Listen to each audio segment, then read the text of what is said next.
상황에서 무탈하게 건강하게 지내는 것이 감사한가? 아니면 남들이 경험하지 못한 걸 하나님이 나에게 특별한 은혜를 주셨기 때문에 감사한가? 생각해 봤는데 그런 감사의 이유들이 떠오르지가 않는 겁니다.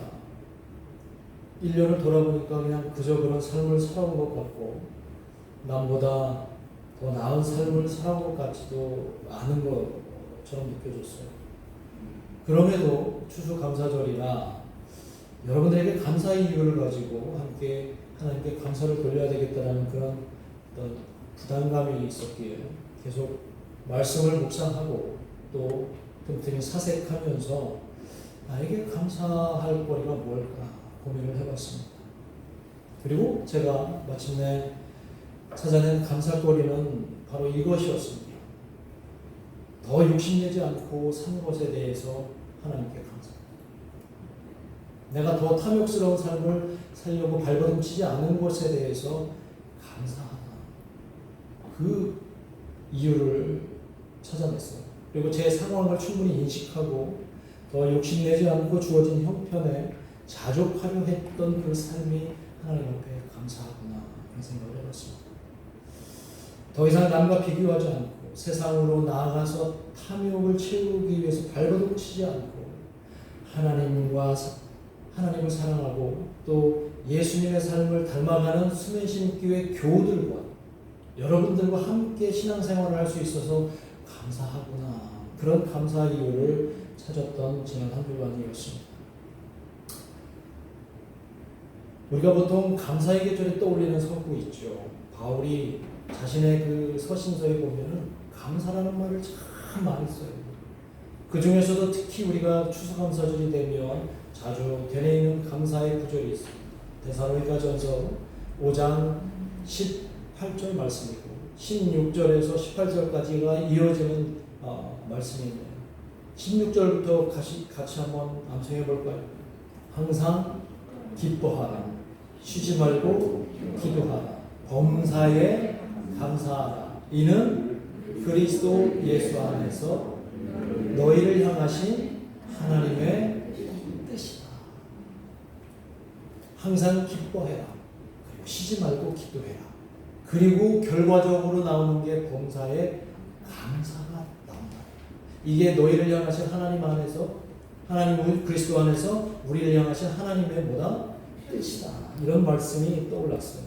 여기서 범사에 감사라는 말은 감사를 늘 안고 살아간다는 얘기죠. 감사를 늘 안고 살아간다는 거예요. 그런데 이 바울이 이렇게 범사에 감사한다고 고백하고 권면할 수 있었던 그 처지와 상황을 우리가 생각해 본다면 절대 그는 그런 감사를 달고 살 형편이 아니었던 거예요.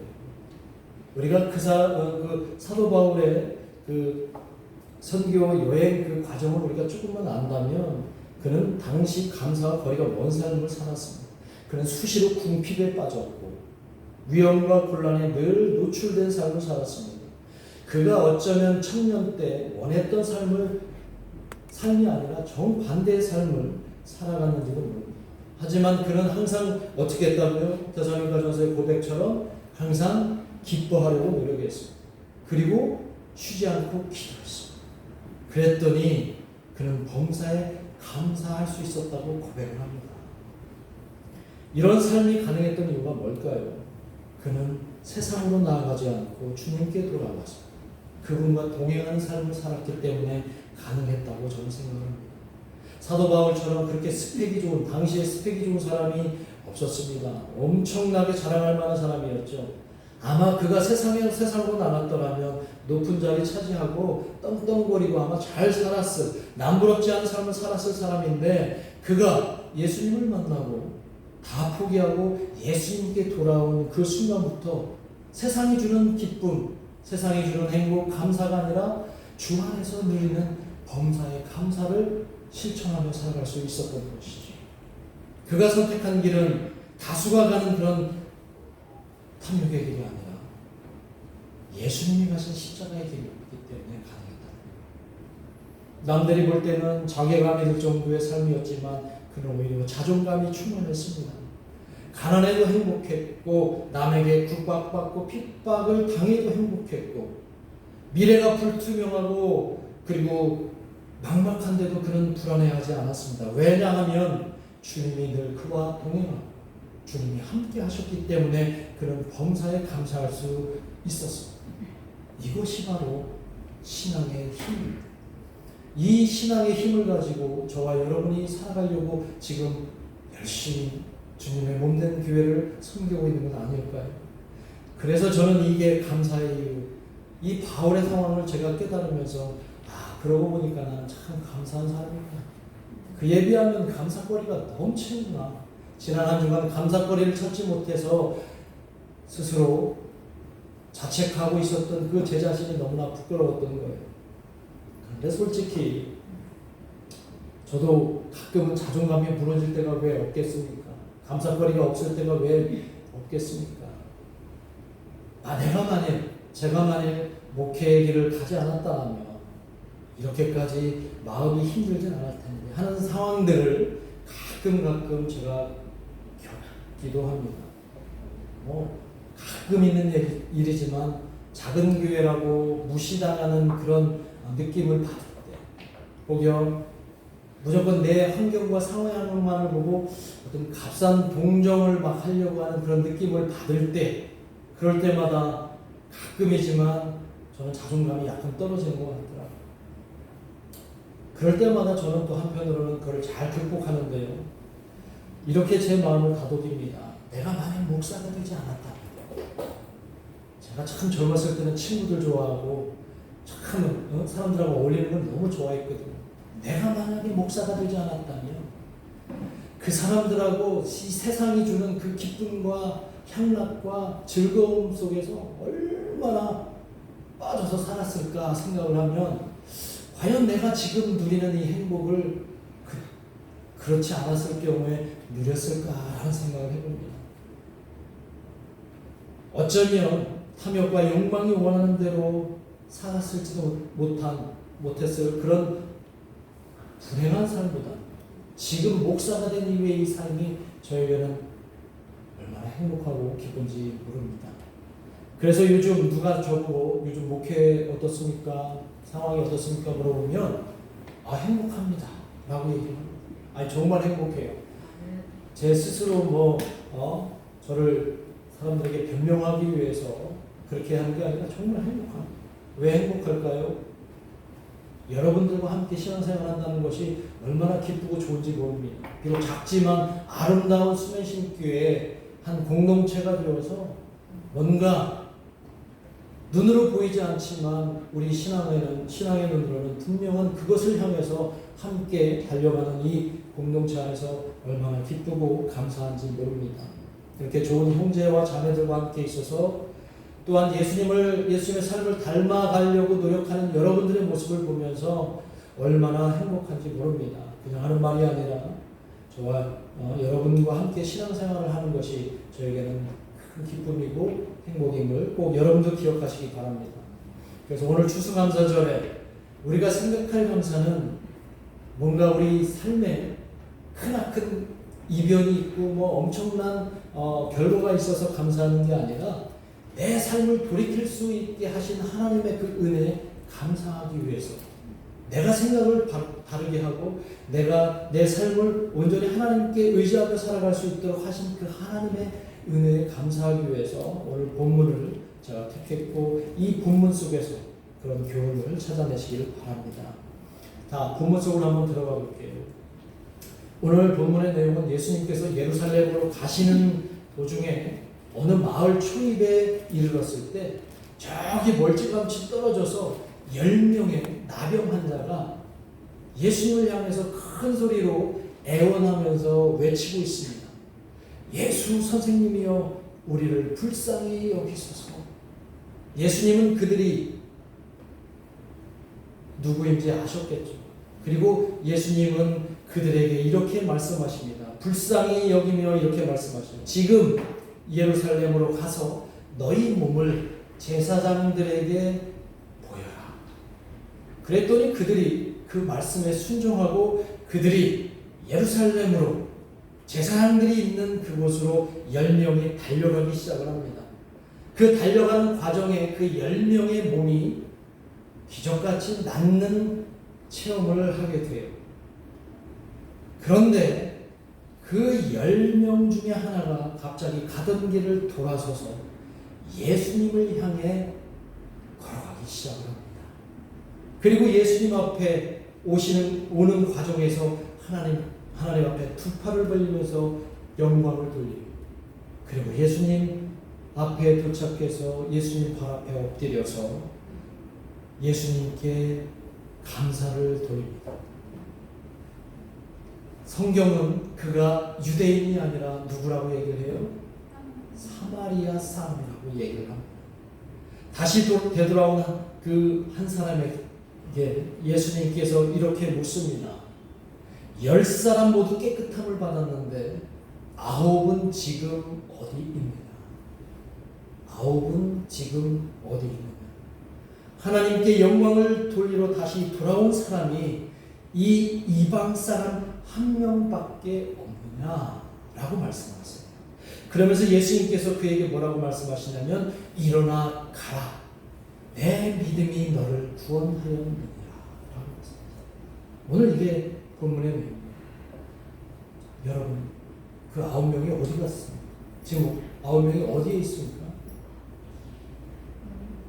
예루살렘에 제사장들에게 갔죠. 그 누가 가라고 했어요? 예수님이 가라고 했잖아요. 그렇죠? 그들은 예수님의 말씀에 순종해서 율법의 절차대로 제사장들에게 병이 나은 몸을 보여주러 갔어요. 그래야 예루살렘에 있는 제사장들에게 자신들의 몸이 다 나은, 병이 나은 몸을 보여주고 완치 판정을 그들에게 받아야 이제 그들은 세상으로 들어갈 수가 있거든요.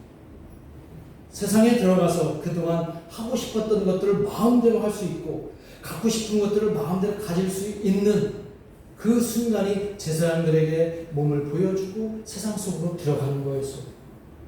그 세상은 어떤 세상입니까? 제가 목사가 되지 않았으면 제가 마음껏 누렸을 그 욕망이 꿈틀거리는 세상, 탐욕으로 갖고 싶은 것을 언제든지 가질 수 있는 그 세상으로 9이 지금 돌아가는 거예요. 그러나 그 9 대신 한 사람만이 지금 예수님께 다시 돌아왔어요. 그는 세상으로 가는 길이 아니라 정반대의 길을 선택해서 예수님께 돌아온 겁니다. 왜 그랬을까요? 왜 그가 예수님께 다시 돌아왔을까요? 그가 경험했던 세상을 알기 때문 아닐까요? 이미 그는 세상이 어떤지를 알고 있었던 건 아닐까요? 오늘 누가복음의 기자인 누가는 그 사람을 뭐라고 표현을 합니까? 누구라고 표현을 했어요? 사마리아 사람이라고 얘기했고, 예수님은 그를 누구라고 표현했어요? 이방인이라고 표현했어요. 사마리아인은 엄격하게 보면 이방인은 아니잖아요. 같은 민족이지만 좀 다른 민족이었죠. 그런데 이 사람에 대해서 사마리아인 이방인이라고 얘기하는 것은 이미 이 한 사람은 그 사회에서 얼마나 편견과 차별 속에서 살아왔는지를 오늘 이 본문 텍스트 속에서 알 수 있다는 거예요. 이 세상은 편견과 차별이 엄청나게 많은 곳입니다. 그 편견과 차별이 왜 생길까요? 다 욕심 때문이라는 거예요. 다 이기심 때문이라는 거예요. 우리만이라고, 나만 최고여야 되고 나만 가져야 된다는 그런 의식이 세상에 욕심이 만들어 놓은 그런 편견과 차별의 세상을 만드는 것이라고 생각을 합니다. 어쩌면 그는 현실 세계에서 어떤 대우를 받고 있었는지 그것을 알기에 그것으로 가봐야, 그 욕망이 꿈틀대는 세상으로 가봐야 그가 얻을 수 있는 행복, 진정한 행복은 없었을 것이라고 아마 그런 가는 과정에서 판단하고 180도 턴을 해서 예수님께 돌아간 거예요. 자, 레위기에 보면 이 나병 환자들이 완치 판정을 받아야 그 공동체 안에 가서 정상적인 삶을 살 수가 있다고 분명히 율법으로 규정해 있는데, 이 한 사람은 지금 뭘 어긴 거예요? 레위기 율법을 어긴 거예요. 제사장에게 자신의 나은 몸을 보여주지 않고 바로 그냥 예수님에게 돌아온 이 사마리아 사람을 오늘 본문에서는 하나님의 은혜 아니면 이런 결정을 내릴 수 없음을 알려주는 겁니다. 그가 예수님께 와서 엎드려 감사하는 그 이유는 내가 돌아올 수 있도록 나에게 이런 용기와 결단을 주신 하나님께 감사합니다. 이 말씀입니다. 아홉이 가는 길이 아니라 비록 힘들고 어려울 것이 뻔한 사마리아인으로서 살아가야 될 그 척박한 삶의 현실 속에서도 예수님과 함께 동행한다면 나는 차라리 이 행복이 더 소중합니다 라고 선택할 수 있었던 그 하나님께서 내려주신 은혜가 이 사람에게 작용했던 것이죠. 아홉 대신 그 하나는 하나님의 은혜를 제대로 깨닫고 예수님께 돌아와 감사를 드린 것입니다. 그는 앞으로 예수님과 함께하는 제자가 되었을 것입니다. 세속의 길이 아니라 예수님의 길을 선택한 거죠. 그 길은 가난한 길입니다. 예수님이 그러셨어요. 마태복음에서도 여우도 굴이 있고 공중에 나는 새도 보금자리가 있는데 인자는 머리 둘 곳이 없다. 이렇게 말씀하시는 것은 예수님을 닮은 삶을 살아가고자 하는 사람들의 삶의 상황들을 이미 말씀해 주시는 거예요. 그 9사람을 쫓아가지 않고 다시 돌아온 그 한 사람은 앞으로 그 가난의 길을 따르겠다는 신앙의 고백입니다. 지독한 나병 환자의 삶에서 치유받은 삶이 되었어도 예수님과 함께하는 삶이 훨씬 행복할 거라고 하는 그 믿음에 오늘 예수님께서는 감동하시고 그리고 마지막 절에 그에게 말씀하시는 거예요. 뭐라고 말씀하십니까? 일어나 가라. 내 믿음이 너를 구원하였다. 이미 그는 치유받았는데 너의 그 믿음, 예수님과 함께하는 삶, 아무리 힘들고 어렵고 아무리 고난이 있고 시련이 있어도 예수님과 함께하면 이 세상이 주는 위로나 그 행복보다도 더 큰 행복을 내가 누릴 수 있다라고 하는 그 믿음, 그 믿음이 그를 새롭게 변화시킨 거예요. 이 말씀은 다메섹 도상에서 자기 친의 삶을 완전히 180도 바꿨던 그 바울의 회심의 버금가는 그의 고백인 것을 여러분들이 꼭 기억하시기를 바랍니다. 오늘 예수님께서는 그에게 축복하신 거예요. 너는 이제 화려한 세상길이 아니라 늘 행복하고 자족하는 감사의 삶이 될 것이라고 하는 그런 축복의 메시지입니다. 그리고 이 축복의 메시지가 저와 여러분에게도 해당되시는 줄 믿습니다. 이제 말씀을 맺겠습니다. 아홉이 세상으로 돌아갈지라도 우리 수면심교회는 또 저와 여러분은 예수님께로 돌아가서 진정한 감사를 드리는 그 한 사람이 꼭 되시기를 주님의 이름으로 소망하겠습니다. 오늘 하나님께 우리의 감사가 무엇인지 생각하시면서 그 감사가 정녕 사람을 향하는 감사, 세상에서 얻는 감사가 아닌 하나님으로 향하는 감사가 되기를 바라며 이제 합심해서 기도하겠습니다. 하나님 아버지.